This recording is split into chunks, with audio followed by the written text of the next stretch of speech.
계속적으로 사울은 이 다윗을 미워하고 그를 죽이려고 하는 마음을 금치 못하고 계속 악신에게 끌려서 이 다윗을 죽이려고 하는 공개적인 그런 살인을 이렇게 명령하는 정도까지 이르게 되는 것을 보게 됩니다. 오늘 본문 1절 말씀에 보면은 그렇게 시작하죠. 요나단과 그의 모든 신하에게 사울이 다윗을 죽여라 이렇게 말하였다 했습니다. 우리가 어제 읽었던 18장에서는 그 죽이는 방식을 간접적으로 교묘하게 다윗을 처치하려고 하는 그런 모습을 가지고 있는데 19장에 와서는 사울이 더욱더 극심해져서 다윗을 자기의 아들과 신하들을 불러가지고 공개적으로 다윗을 처형해라, 죽여라 이런 살인 명령을 내리게 되는 것을 보게 됩니다. 그는 갈수록 그가 왕으로서 역할을 감당할 수 없는 지경에 이르렀고 그야말로 악신에게 따라가고 있는 그의 모습을 우리가 볼 수 있게 됩니다. 하지만 요나단은 다윗을 무척이나 귀하게 여겼고 그를 많이 좋아하고 사랑했다 그랬습니다. 그래서 그러한 살인의 명령이 내려지는 것을 다윗에게 알리면서 이 다윗을 보호하려고 하는 그의 노력을 쉬지 않고 있음을 우리가 볼 수 있어요. 2절에 가서 보면은 다윗에게 이렇게 요나단이 말합니다. 내 아버지 사울이 너를 죽이기를 꾀하시느니라. 그러므로 이제 청하노니 아침에 조심하여 은밀한 곳에 숨어 있으라. 이렇게 해놓고는 요나단이 아버지 사울에게 간언을 드리게 됩니다.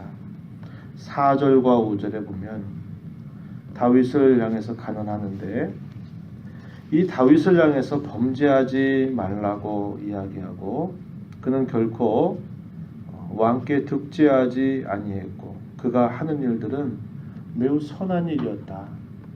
위기 가운데 있었던 블레셋 그 장수를 쳐서 그 블레셋 나라를 크게 파하는 그런 일도 했고 또 사울이 악신에 걸려 있을 때 또 악기를 켜서 그 사울을 또 안정시키는 일도 했고 그래서 참 충신인데 어떻게 왕께서 그를 이렇게 죽이려고 하는 것입니까? 그에게 범죄하지 말라라고 아버지 앞에 간언을 드리게 되는 겁니다.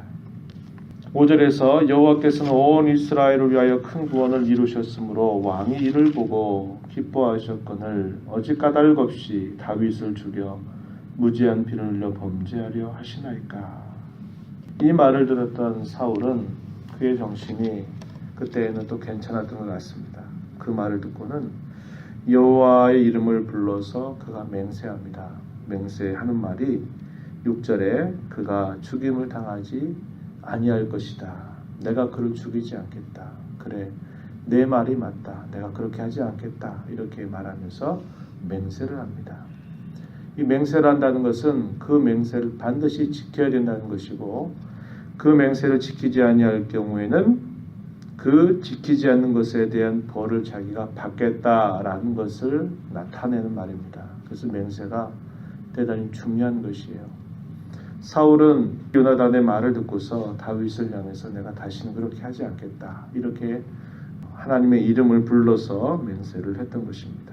요나단의 말을 듣고 다시 그 다윗을 그 사울 앞에 와서 예전에 마치 그 사울의 호위군사처럼 그의 곁을 있게 한 것입니다. 그래서 다윗은 이렇게 맹세도 했으니까 이제는 사울이 다시는 자기를 해하려고 하지 않겠다 하는 것을 믿고 바로 이 사울의 곁에 있었던 것입니다. 그런 와중에 이렇게 블레셋과의 전쟁에서 승리를 했는데 그 일과 더불어서 이 사울이 또다시 다윗을 죽이려고 하는 그런 행동을 취하게 되죠. 그가 이렇게 크게 다윗을 죽이려고 하게 된 그런 배경이 우리가 앞에서 보게 되면 이 골리앗 장수를 쓰러뜨리고 블레셋으로부터 큰 승리를 거두게 한 일이 있을 때 그 승전을 환영하러 나왔던 이스라엘의 여인들의 노래가 있었잖아요.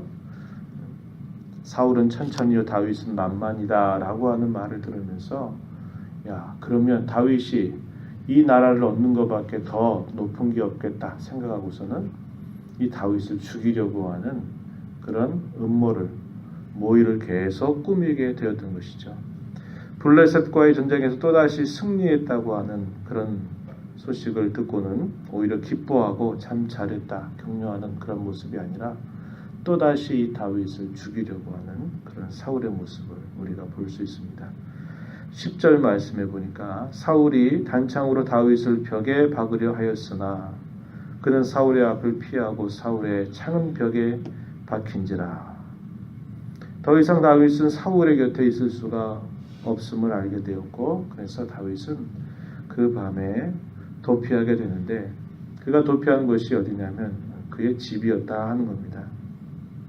그의 집에 있다고 하는 소식을 또 듣고 여전히 다윗을 죽이려고 하는 그 마음을 알았던 이 다윗의 아내 미갈이 이 다윗을 공경 가운데서 건져주는 역할을 합니다. 그리고 떠날 것을 말하면서 그 다윗이 있었던 자리에 우상을 가져다가 침상에 누이고는 염소털로 엮은 것을 그 머리에 씌워서 마치 다윗이 거기에 자고 있는 것으로 꾸며놓고 병들었다라고 이렇게 말하는 겁니다. 사울이 그 말을 듣고는 다윗을 죽이려고 군사들을 보낸 것입니다.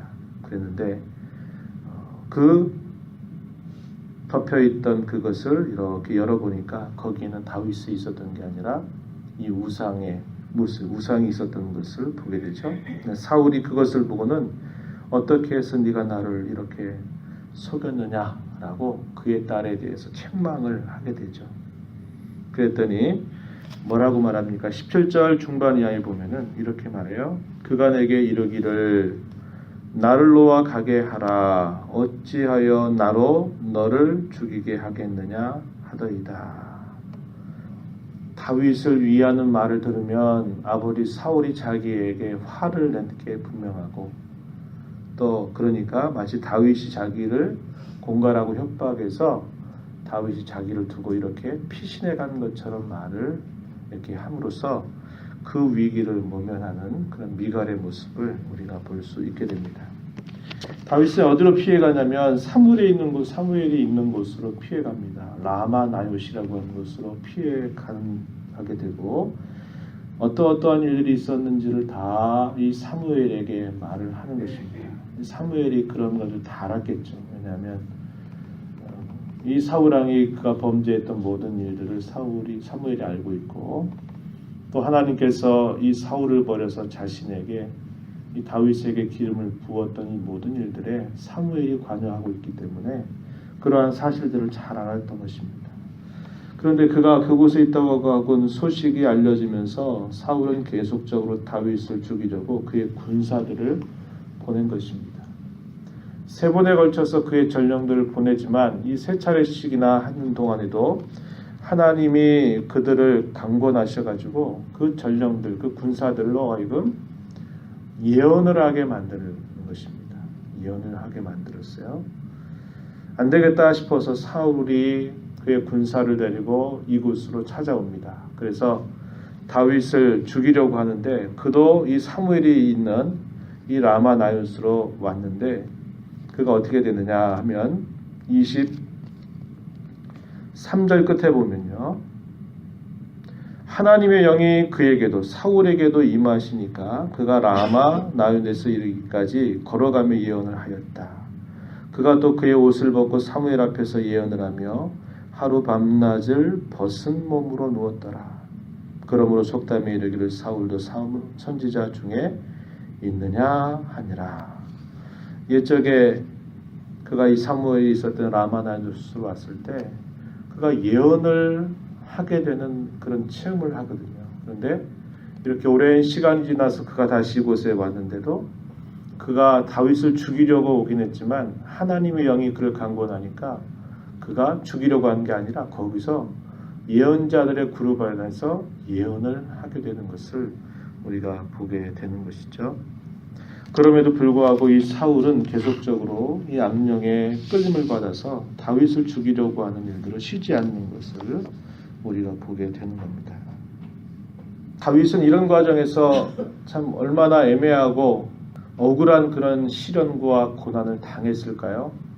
이스라엘을 위해서 그가 한 일은 나쁜 일이 아니라 선한 일이고 충성스러운 일을 했는데도 이 사울은 자기를 죽이려고 계속적으로 군사까지 거느리고 자기를 쫓아오고 그런 상황 속에서 자기는 계속 도망자의 몸으로 이렇게 피신해 가는 그런 과정들이 이걸 따르게 생각하면 얼마나 힘겨운 일들의 여정이겠습니까? 그러나 하나님은 그런 일들을 엎드려 가신 게 아니라 그런 일들 속에서 하나님은 꼭 필요한 때에 동료들, 자신들의 곁에 있는 사람들 어떤 상황들을 통해서 그 위기를 모면하게 하시는 일들을 하나님은 해가시는 겁니다. 이런 많은 일들 속에서 다윗은 하나님을 기뻐해 하나님의 이름을 불렀고 하나님의 도움을 청했고 그는 그 도망자의 신세 속에서 하나님의 손길을 절대절명으로 의지하지 않고는 안 되는 그런 경험을 하게 됩니다. 그래서 그는 시편의 수많은 그런 영혼의 깊은 간구들을 그는 하나님 앞에 올려드렸고 이런 과정에서 그가 진정한 하나님의 사람으로 이스라엘의 진정한 왕으로 훈련받는 과정들을 겪게 되었다 하는 겁니다. 우리 가운데 만나는 많은 위기나 어려움들 그런 것들을 하나님 아예 주시지 않는다면 좋겠는데 하나님 그렇게 하시기보다는 그런 것들 속에서 우리를 도와서 그것 때문에 쓰러 넘어지지 않도록 도우시고 뿐만 아니라 그 일들을 통해서 우리를 하나님의 사람으로 연단하시는 분이심을 우리가 기억하면서 하나님 잘 감당할 수 있도록 해주십시오. 하나님 언제나 의지하며 살아가는 삶이 되게 해주십시오. 늘 하나님의 도움을 구하면서 나아가는 우리 모두가 되어야 할 것입니다. 이런 하나님의 은혜가 우리 모두에게 있기를 진심으로 바랍니다. 하나님의 은혜를 감사드립니다. 하나님은 능력이 있음에도 불구하고 때때로 자기 백성들이 애매한 고난을 당하게 하시는 일들을 허락하십니다. 그것은 하나님이 모자라서 부족해서가 아니라 저희들을 더욱더 하나님의 사람으로 연단하고 훈련하시기 위해서 허락하시는 일들임을 보게 됩니다. 그런 애매한 고난 속에서도 감당치 못할 시험당함을 허락지 아니하시고 도우시는 하나님의 손길과 또 하나님만이 진정한 도움이 되심을 깨닫게 하심으로 하나님 앞에 더 연단받고 훈련받는 하나님의 사람으로 길러가시는 하나님의 손길을 저희가 봅니다. 저희 인생 속에 하나님이 허락하신 여러 일들 가운데 낙심하고 좌절하지 않게 하시고 언제나 저희들 곁에서 도와주신 하나님의 손길을 바라보고 잘 연단받고 훈련받아 주의 영광 위하여 주의 나라를 위하여 귀하게 쓰임받는 저희들의 삶이 되게 하옵소서. 은혜의 보호자 앞에 나와 간구하는 모든 심령들을 용납하시고 이 시간도 풍성한 은혜를 더하여 주옵소서. 예수님의 귀하신 이름으로 기도하옵나이다. 아멘.